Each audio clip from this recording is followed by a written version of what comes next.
Video की शुरुआत Beyoncé से होती है जो ची के ऊपर अटैक करती है। ची भी उस अटैक को आते हुए देख लेता है और उसे काउंटर करते हुए मन में कहता है मैं उस पिस की शॉट को उसके हाथों से गिरा दूंगा। इतना सोचने के साथ वो सामने की ओर देखता है तो बियॉन वहां से गायब होती है। ची भी हैरान होता है और पीछे मुड़ के कहता है मेरे पीछे। और हम पिछले सीन को देखते हैं यहाँ पे BMC बियॉन को बता रहा होता है आखिरी टेक्निक इस तरह से है, तुम्हें पूरी सटीकता के साथ उसके जवाब देने की जरूरत है।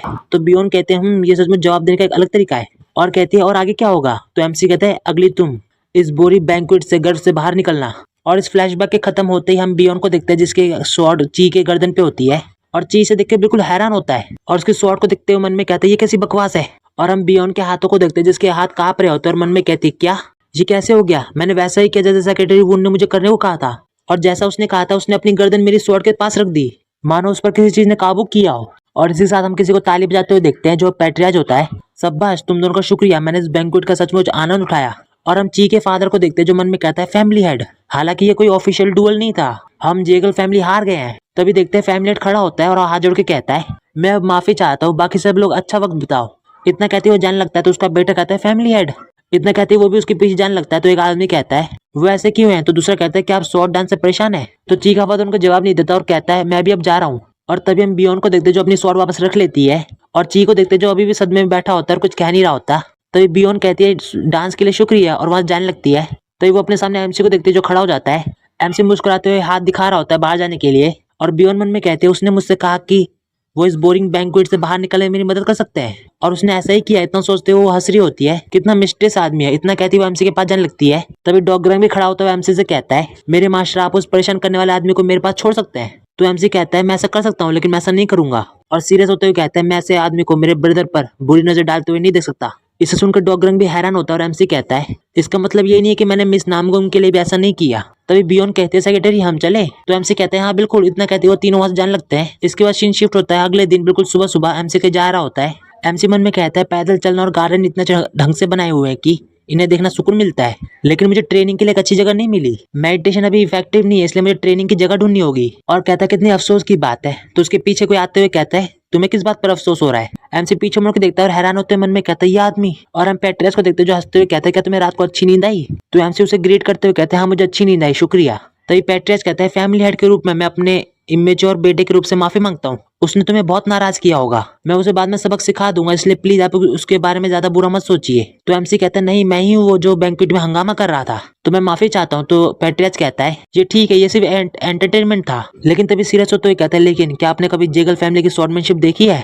तो MC नॉर्मली कह देता है हाँ मैंने इसे ड्रैगन फिनिश टूर्नामेंट में देखा था। तो पैट्रियस चौंकते हुए कहता है क्या ड्रैगन फिनिश टूर्नामेंट, तो फिर कल। तभी MC बीच में कहता है कल मैंने इसे दूसरी बार देखा। तो पैट्रियस हंसते हुए कहता है कि आपने हमारी जेगल फैमिली की स्वॉर्डमैनशिप को सिर्फ 2 बार देखने पे ही समझ लिया। तो MC कहता है मैं दावा करने की हिम्मत नहीं कर सकता कि मैंने जेगल फैमिली की स्वॉर्डमैनशिप को समझ लिया है, मैं सिर्फ उस यंग मैन की स्वॉर्डमैनशिप की कला को उजागर कर सकता हूँ। जैसा कि आपने कहा उसकी स्वॉर्डमैनशिप अभी भी इनमेच्योर है ना फैमिली हेड। तभी फैमिली हेड को देखते जो मुस्कुराते मन में कहता है मैं उसके व्यवहार की बात कर रहा था, उसके स्वॉर्डमैनशिप की नहीं। फिर भी अगर एक बच्चा जिसने अपनी पूरी जिंदगी फैमिली की स्वॉर्ड को धार देने में बिताई वो इनमेच्योर है, वर्ल्ड में ऐसा कौन है जो इमेच्योर नहीं है। उसके बाद वो कहता है अच्छा ऐसा है, मैं बहुत इमोशनल हो रहा था। और सीरियस होते हुए कहता है मुझे उम्मीद है आप उस बच्चे की शॉट को जेगल फैमिली की शॉट के रूप में याद नहीं रखेंगे। MC हैरान होते हुए मन में कहता है ये जिस तरह से हो रहा है। और फैमिली हेड को देखते जो अपनी टेक्निक को MC के सामने दिखा रहा होता है। MC एक पल के लिए तो हैरान होता है फिर मुस्कुराते हुए मन में कहता है मैं जानता था फैमिली हेड पर्सनली मेरे सामने जेगल फैमिली की स्वॉर्डमैनशिप को डेमोन्स्ट्रेट करने जा रहे हैं, मैं एक्साइटेड हूँ। और फैमिली हेड को देखते जो मुस्कुराते हुए पीछे मुड़ के कहता है चिंता मत करो, मेरा तुम्हारे मास्टर को नुकसान पहुंचाने का इरादा नहीं है। और वो ये सब डॉग ग्रैंग से कह रहा होता है। तभी हम डॉग ग्रैंग के चेहरे को देखते जो फैमिली हेड को देख के बहुत सीरियस होता है। फैमिली हेड अपनी पावर को और भी ज्यादा शो करने लगता है लेकिन MC को इससे कोई भी फर्क नहीं पड़ता। डॉग ग्रैंग और भी ज्यादा गुस्से में आते हुए अपनी शॉट को निकालने लगता है। तभी MC को देखते जो इशारा करते हुए डॉग ग्रैंग को ही रोक देता है और मुस्कुराते हुए सर नाम में हिलाता है। तभी फैमिली हेड कहता है आप क्या सोचते हैं। तो MC कहता है आप रिमार्केबल है, लेकिन मैं बाकी हिस्सा देखे बिना कोई भी जवाब नहीं दे सकता। इसे सुन के फैमिली हेड भी हैरान होता है और MC से कहता है आपका बाकी हिस्से से मतलब क्या है। तो MC कहता है कि आप किसी टेक्निक को आधे रास्ते में ही नहीं रोक देते, आपके अगले कदम के लिए कई पॉसिबिलिटीज हैं। मैं इसे जानने के लिए एक्साइटेड हूँ कि आप किसे चुनेंगे फैमिली हेड। तो फैमिली हेड मुस्कुराते हुए कहता है आप सचमुच एक इंटरेस्टिंग आदमी है, अगर पॉसिबल होता तो मैं सारा दिन आपसे बात करने में बिता देता। MC कहता है मैं तो। फैमिली हेड तभी जोर जोर से हंसते हुए कहता है मेरे जैसे बूढ़े आदमी के साथ रहने में क्या मजा है, आपके लिए मिस नामगुम जैसे सुंदर यंग लेडी के साथ घूमना ज्यादा अच्छा होगा। तो MC अपने हाथ खड़े करते हुए कहता है मेरा उसके साथ इस तरह का रिश्ता नहीं है, सच में मैं आपसे बात करना चाहता हूँ। पैट्रियस हंसते हुए कहता है आपके अच्छे शब्दों के लिए शुक्रिया। तो MC कहता है मैं यही कहना चाहता था, हालांकि तो ये पेट्रियस को देखते जो अपने स्लीव्स में हाथ डालते हुए कहता है, एक दिन जब आप मुरी मेलेंस में तंग आ चुके होंगे, और एक बैच को निकाल के दिखाते हुए कहता है, आप आजाद हैं आप वापस आने के लिए। इस बैच को आप जेगल फैमिली में किसी को भी दिखाइए, वो आपकी मदद करेगा। वीडियो की शुरुआत हमसे कहता है, मैं इतनी कीमती चीज को एक्सेप्ट कैसे कर सकता हूँ। तो पेट्रियस कहता है, तुम इसके हकदार हो। इसके अलावा इससे पहले कि तुम गलत फहमी में पड़ जाओ, मैं तुम्हें इसलिए दे रहा हूँ क्योंकि मैं तुमसे बातचीत करना चाहता हूँ, दिल से दिल की बात, उम्र और सिचुएशन की परवाह किए बिना। एमसी मन में कहता है, मुझे लगता है कि एल्डर्स के लिए मेरे मन में सॉफ्ट स्पॉट है। और उस बैच को लेते हुए कहता है, मुझे खुशी है कि आप मेरा इतना सम्मान करते हैं। पेट्रियस कहता है, वैसे मैंने सुना है कि आप नॉर्थ से जा रहे हैं, सेफ ट्रैवल करिए, आपके सामने एक लंबा रास्ता है, अगर आपको जरूरत होगी तो जेगल फैमिली आपकी मदद के लिए हमेशा तैयार है।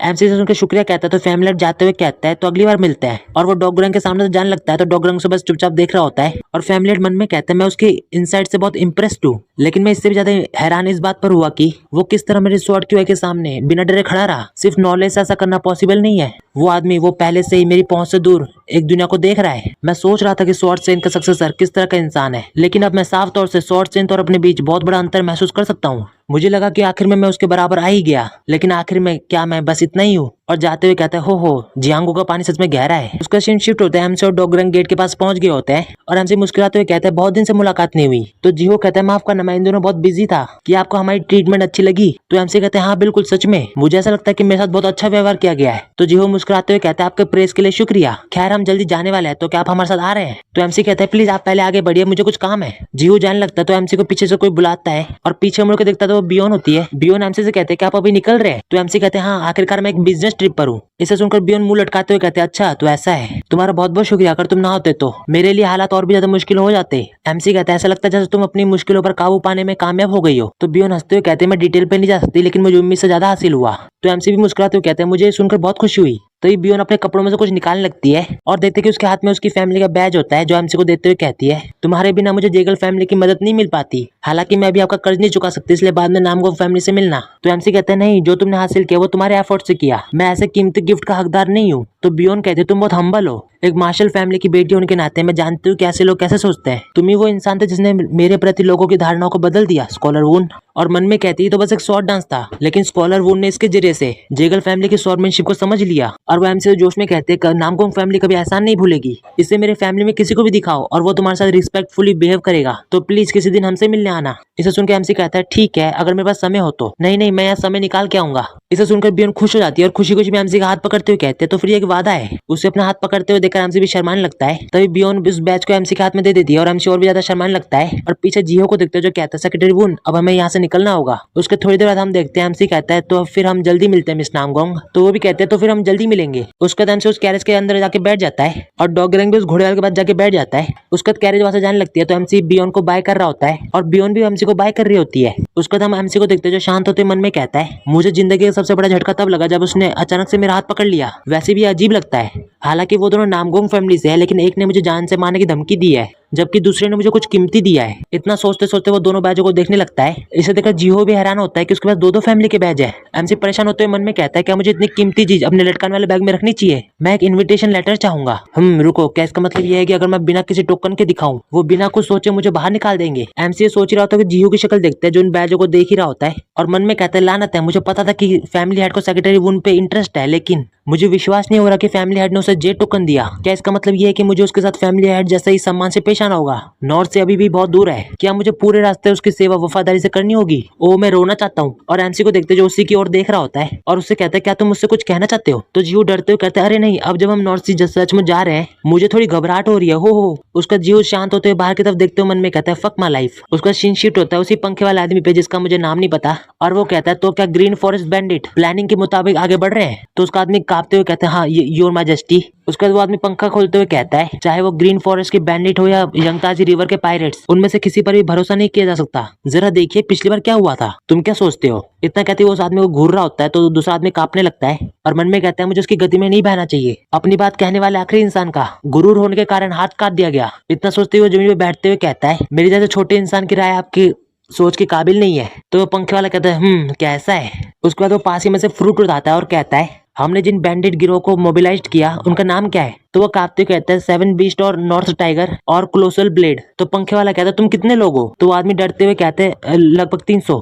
तो पंखे वाला आदमी फ्रूट खाते हुए कहता है ये 327 है, ये वही संख्या है जो तुमने 3 दिन पहले बताई थी। और उन्हें मूव करने में कितना कॉस्ट आया? उसका दोस्त आदमी को देखते जो और भी ज्यादा डर गया होता है और कहता है लगभग 700। नहीं 500। तो पंखे वाला कहता है 572 सिल्वर्स, ये वो नंबर जो तुमने मुझे दिया था 3 दिन पहले भी। तो वो आदमी हंसते हुए कहते है ओ हाँ आप सही है, और हंसने लगता है। तो पंखे वाला कहता है सच में तुम एक भी संख्या ठीक से याद नहीं कर सकते, फिर भी तुम झिझकते हुए कहते हो कि मैं सही हूँ, क्या मैं तुम्हें इतना बेवकूफ लगता हूँ? उसकी ऐसी बातें सुनकर वो आदमी कहता है नहीं बिल्कुल नहीं, मैं आपकी छवि के बारे में ऐसा बिल्कुल नहीं सोचूंगा। तो पंखे वाला कहता है तुम जा सकते हो। तो दूसरा वाला कहता है ठीक है, और फिर वहां से जाने लगता है। और पंखे वाला गुस्सा होते हुए कहता है मैं विश्वास नहीं कर सकता कि मुझे ऐसे बेवकूफ को नौकरी में रखना पड़ रहा है। धत तेरी की। इसके इतना सुनते ही उसके पीछे जो असैसिन होता है वो समझ जाता है और वो एकदम से वहां से गायब हो जाता है। तो बाकी सब लोग देख के और भी ज्यादा डर लगता है, और उस लड़की को देखते हैं जिसने फ्रूट पकड़ रखे होते हैं वो भी कांप रही होती है। और वो पंखे वाला गुस्सा होते हुए कहता है बैंडिट्स और सीपाइट्स को भूल जाओ, हम इंपीरियल आर्मी को मोबिलाइज करके सब कुछ हल कर सकते हैं। फादर इतनी परेशान करने वाली बात क्यों कर रहे हैं?